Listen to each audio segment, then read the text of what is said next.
Hey guys, Danny Johnson here, and today we're going to be using the blackjack tire repair on a screw that got in the tire. So this is something you can do on the side of the road until you can get it professionally fixed.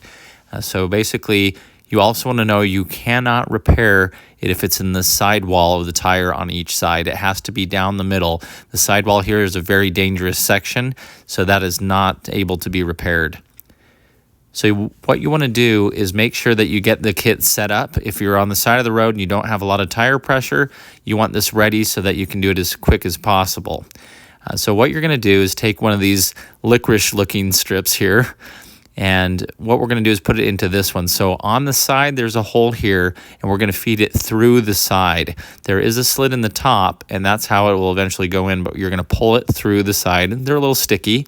And then this is our shank here. We're going to put a little bit of lubrication on the end of it, and then we're going to find where our screw is here. And I like to put it where it's directly facing the front of the vehicle so you have room to work on it. Now on the head of this, if it's a screw, sometimes you can unscrew it with the pliers. Sometimes you have to dig it out. Once you pull it out, that's when you want to bring in your shank as soon as possible, find that hole, and the same angle that the screw is coming in is what you're going to use to drive it in and out. Okay, you're kind of going...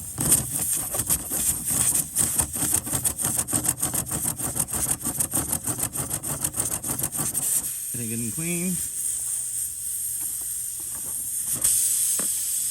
Okay, now we're going to go ahead and stick this in here.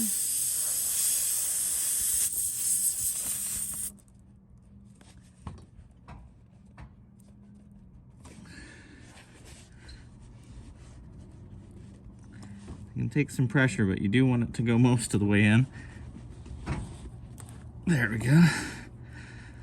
Okay. So I think you don't want all of it in the tire, and you don't want all of it sticking out. So about halfway is good, and then when you pull it straight back, it's gonna leave that in there because there's a slit in the top that allows you to push it in and then pop it out.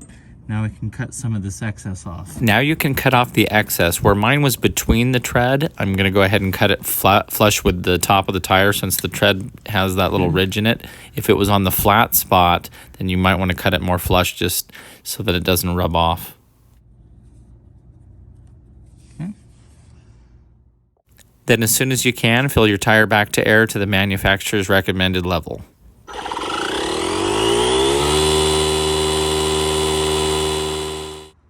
At this point, it's also a good idea to move your front tire to the back, have your tires rotated. It's better to have a problem in the back than the front for stability.